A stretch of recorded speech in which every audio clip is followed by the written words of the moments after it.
mengucap syukur buat hari ini. Berkati ibadah kami dari awal, pertengahan hingga akhirnya.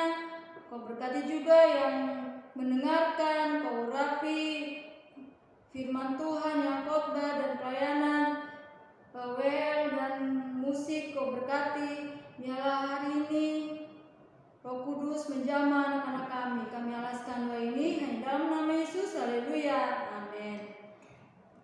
Ya, pagi hari ini pasti senang ya dan gembira. Dan hari ini Miss Deborah mau menyanyikan hari ini harinya Tuhan. Semua hari harinya Tuhan.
Ya, kita persiapkan untuk mendengarkan firman Tuhan. Dan anak-anak siapkan buku tulis dan alat-alat pensil. Dan kita nyanyikan firman-Mu kita bagi kakiku.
Firman-Mu aja langsung ya. Oke, kita akan memuji Tuhan, mendengarkan firman Tuhan. Ya, kita siapkan hati kita. Siapkan juga buku tulis, alat-alat tulis untuk mencatat firman Tuhan pada pagi hari ini. Kita menyanyikan firman kita bagi kakiku.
syukur sebentar kami mau mendengarkan firman Tuhan.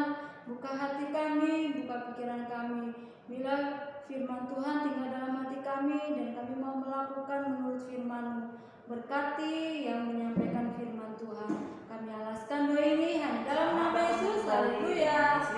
Amin. Ibadah kita hari Jumat pagi ini ya, khususnya anak-anakku yang dari kelas 3, 4, 5, dan 6, kalian sudah mulai besar dan sudah harus belajar mandiri ya. Siapkan buku PS catatan agamamu ya, catatan ibadah, laporan ibadah, lalu siapkan Alkitabmu. Untuk kelas 1, kelas 2 didampingi oleh orang tua atau orang dewasa di rumah ya, untuk memberi pengertian tentang firman Tuhan ini. Baik, Miss Lisna akan menyampaikan tentang bagaimana Allah dapat mengubah hati Ishak ya. Bagaimana Allah dapat mengubah hati Ishak ya. Kita tahu semua yang mampu dan sanggup dan berdaulat penuh untuk mengubah hati setiap orang hanyalah Tuhan ya. Tuhan mampu melakukan pengubahan hati siapa saja, termasuk Ishak dan juga termasuk kita. Baik, Miss Lisna akan membacakan Kejadian 25 ayat 19 sampai 28 sebagai dasar firman Tuhan kita pagi ini. Kejadian 25 ayat 19 sampai dengan 28. Inilah riwayat keturunan Ishak. Anak Abraham. Abraham memperanakan Ishak dan Ishak berumur 40 tahun. Ketika Ribka anak Betuel orang Aram dari Padan Aram, saudara perempuan Laban orang Aram itu diambilnya menjadi istrinya ya. Berdoalah Ishak kepada Tuhan untuk istrinya, sebab istrinya itu mandul. Tuhan mengabulkan doanya sehingga Ribka istrinya itu mengandung. Tetapi anak-anaknya bertolak-tolakan di dalam rahimnya dan ia berkata, jika demikian halnya, mengapa aku hidup? Ya, dan ia pergi meminta petunjuk kepada Tuhan. Firman Tuhan kepadanya, 2 bangsa ada dalam kandunganmu, ya, dan 2 suku bangsa akan berpencar dari dalam rahimmu. Suku bangsa yang satu akan lebih kuat dari yang lain, dan anak yang tua akan menjadi hamba kepada anak yang muda. Ya, setelah genap harinya untuk bersalin, memang anak kembar yang di dalam kandungannya. Keluarlah yang pertama, warnanya merah, seluruh tubuhnya seperti jubah berbulu. Sebab itu ia dinamai Esau. Ya. Sesudah itu keluarlah adiknya, tangannya memegang tumit Esau ya, tumitnya ya. Sebab itu ia dinamai Yakub. Ishak berumur 60 tahun pada waktu mereka lahir. Lalu bertambah besarlah kedua anak itu. Esau menjadi seorang yang pandai berburu, seorang yang suka tinggal di padang. Tetapi Yakub adalah seorang yang tenang, yang suka tinggal di kemah atau di rumah ya. Ishak sayang kepada Esau, sebab ia suka makan daging buruan, tetapi Ribka kasih kepada Yakub ya. Pada suatu kali Yakub sedang memasak sesuatu, lalu datanglah Esau dengan lelah dari padang. Kata Esau kepada Yakub, berikanlah kiranya aku menghirup sedikit dari yang merah-merah itu, karena aku lelah. Itulah sebabnya namanya disebutkan Edom. Tetapi kata Yakub, jualah dahulu kepadaku hak kesulunganmu. Sahut Esau, sebentar lagi aku akan mati. Apakah gunanya bagiku hak kesulungan itu? Kata Yakub, bersumpahlah dahulu kepadaku. Maka bersumpahlah ia kepada Yakub dan dijualnyalah hak kesulungannya kepadanya. Lalu Yakub memberikan roti dan masakan kacang merah itu kepada Esau. Ia makan dan minum lalu berdiri dan pergi. Demikianlah Esau memandang ringan hak kesulungan. Nah ya, anak kembar ya, tetapi sikapnya atau sifatnya atau karakternya beda-beda ya, tidak selalu sama ya, walaupun dia kembar identik ya, walaupun kembar identik, apalagi tidak kembar ya, tidak satu saat bersamaan di dalam rahim ibunya. Ini yang sudah kembar saja bersamaan, fisiknya beda, karakternya beda ya. Nah, bagaimana Allah dapat mengubah hati Ishak ya. Seperti kita ketahui tadi, Yesus sudah katakan bahwa Allah mampu mengubah hati siapapun, karena namanya juga Allah, namanya juga Tuhan. Ya suka-sukanya Tuhan lah, ya kan?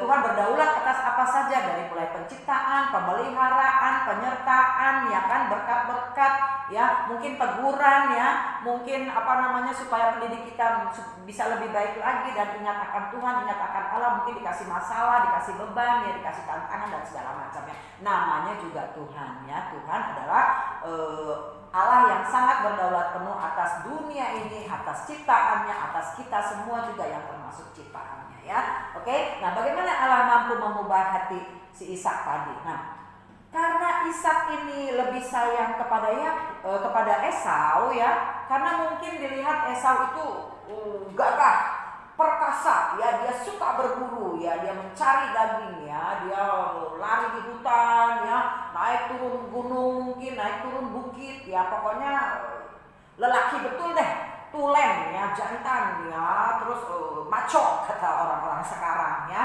Nah, lalu kelihatan dia energik gitu kan, dia semangat gitu kan, tiap pagi bangun memakai, udah badannya berbulu, pakai jaket bulu pula gitu kan, kayak binatang, lalu dia cari buruan daging-daging di hutan. Lalu karena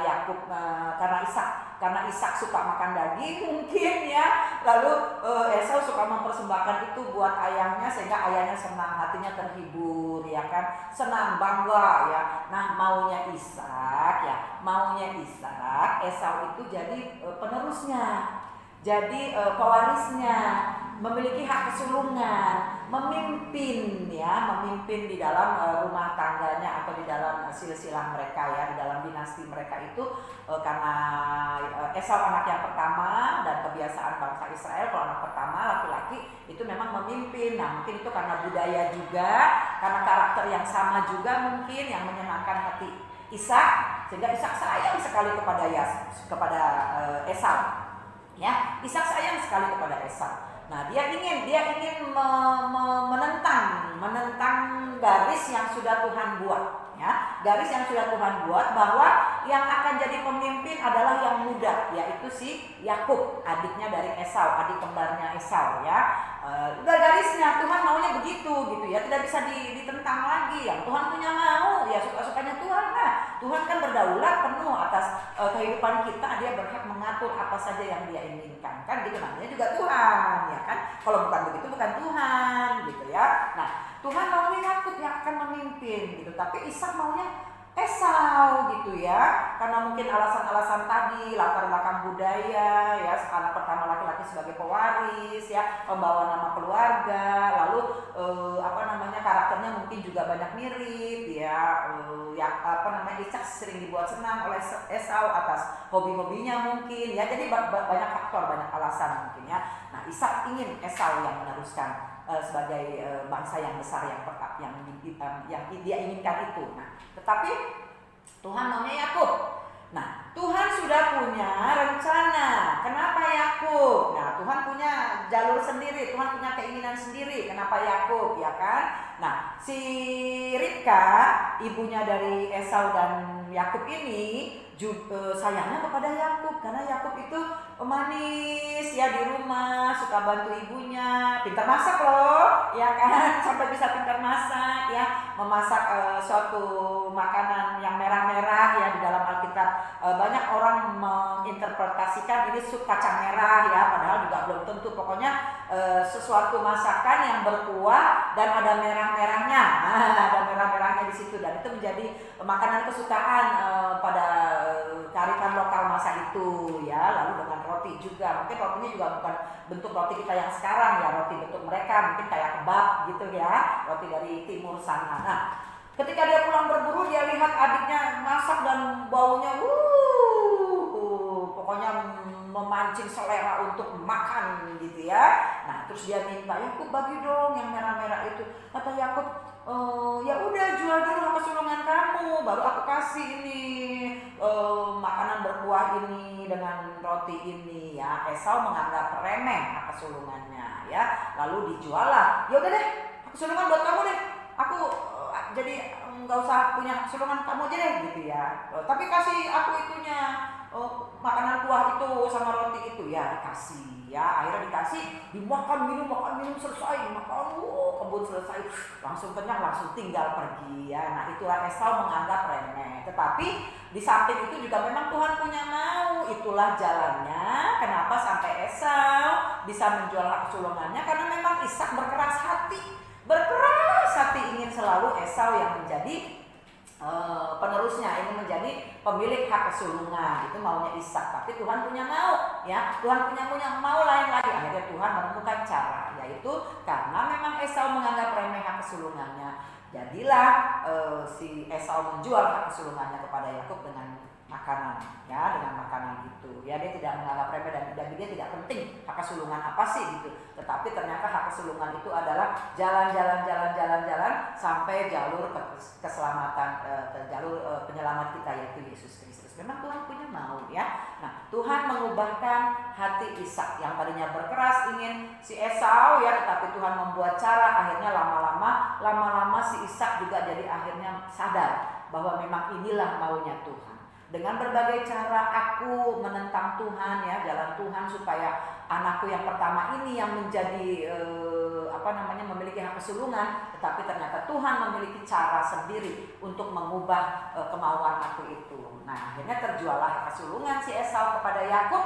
Akhirnya betul, ya, nubuat itu bahwa yang muda akan menjadi pemimpin yang tua, yang muda akan menjadi pemimpin dan yang tua akan menjadi hamba yang muda, ya. Terjadilah seperti itu. Nah, di dalam Kejadian pasal yang 28, demikianlah Tuhan mengubahkan hati Ishak, ya, dari tidak mau, dari tidak setuju Yakub memiliki hak kesulungan. Akhirnya Tuhan mengubahkan dengan banyak cara. Contohnya tadi, ya, salah satu cara tadi yaitu Esau menjual hak kesulungannya, ya. Ini bacakan Kejadian 28 ayat 1 sampai 4. Kemudian Ishak memanggil Yakub lalu memberkati dia serta memesankan kepadanya, katanya, janganlah mengambil istri dari perempuan Kanaan. Bersiaplah, pergilah ke Padan Aram, ke rumah Betuel ayah ibumu, dan ambillah dari situ seorang istri dari anak-anak Laban saudara ibumu, ya. Moga-moga Allah yang Maha Kuasa memberkati engkau, membuat engkau beranak cucu dan membuat engkau menjadi banyak, ya, sehingga engkau menjadi sekumpulan bangsa-bangsa. Moga-moga Ia memberikan kepadamu berkat yang untuk Abraham, kepadamu serta kepada keturunanmu, sehingga engkau memiliki negeri ini yang kau diami sebagai orang asing, yang telah diberikan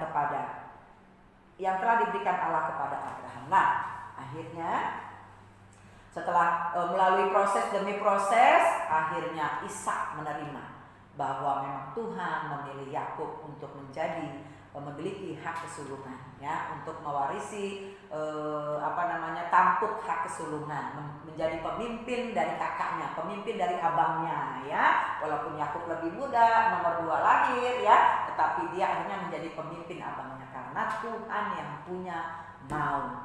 Tuhan yang ingin Yakub yang memimpin Esau, Yakub dan keturunannya yang memimpin Esau. Tuhan punya mau. Walaupun Ishak menghalangi dengan berbagai cara, tetapi Ishak akhirnya tidak mampu menentang kuasa Allah, menentang daulat Allah, keinginan Allah, ya. Karena Allah sudah berfirman kepada Ishak dan kepada Ribka bahwa 2 suku bangsa ada dalam rahimmu dan yang muda akan memimpin yang tua. Begitu. Sudah seperti itu, ya. Tuhan punya mau. Nah, akhirnya Ishak menerima.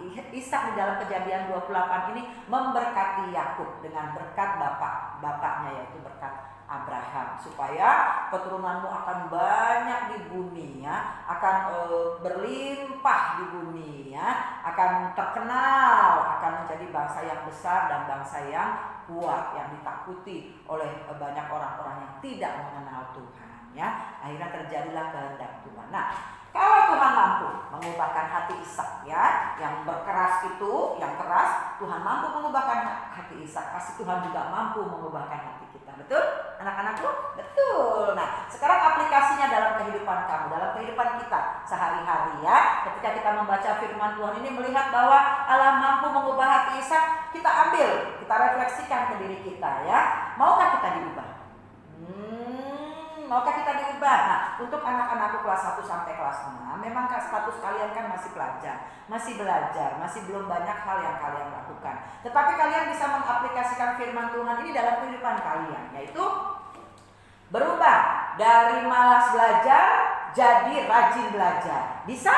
Bisa, Miss. Mampu? Mampu, Miss. Nah, masalahnya mau tidak? Nah, ini dia. Masalahnya mau tidak, ya kan? Dari malas belajar menjadi rajin belajar. Dari malas membaca menjadi rajin membaca. Dari malas berdoa menjadi rajin berdoa. Dari malas memuji Tuhan, menonton video ibadat tiap Jumat pagi, menjadi rajin memuji Tuhan, menonton video ibadat tiap Jumat pagi dan membuat laporan ibadat untuk misi sebagai guru agama di sekolah kita, ya. Dari malas berdoa saat mau makan, sekarang belajar untuk rajin berdoa ketika mau makan. Dari malas berdoa ketika mau tidur dan bangun tidur, sekarang berubah, diubahkan ya, mau berdoa sebelum dan setelah bangun tidur ya. Hal-hal yang seperti itu dulu yang bagus yang kamu lakukan. Berdoa saat mau tidur, bangun tidur, saat mau makan, saat mau belajar ya.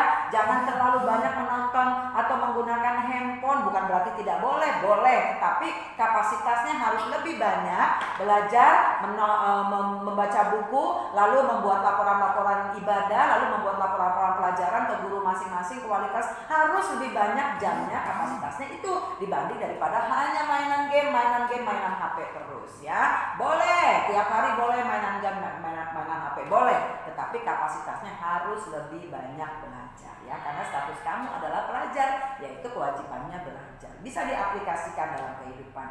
Yang tadinya melawan sama mama papa, kalau dibilang, hei, misalnya namanya Frankie, hei Frankie jangan mainan terus, itu tugas-tugasnya sama mister sama miss udah dikirim belum? Ngapain sih? Papa bawel amat, papa bawel amat. Malah balik dimarahin mama papanya. Nah, itu berarti hati yang belum diubah dan belum mau berubah. Tetapi kalau kita melihat firman Tuhan bagaimana Tuhan mengubahkan hati Ishak, walaupun sekeras itu ya, prinsipnya sekuat itu, tapi ternyata Tuhan mampu mengubah hati Ishak karena Ishaknya juga mau diubah, ya kan? Karena Ishaknya juga mau diubah. Kalau Ishaknya nggak mau diubah, ya mungkin ada disiplin Tuhan, ada teguran Tuhan, ada disiplin Tuhan kepada Ishak. Tetapi karena Ishaknya mau diubah, akhirnya maunya Tuhan terjadi, jadi berlanjut ya, sama dengan kita juga anak-anakku.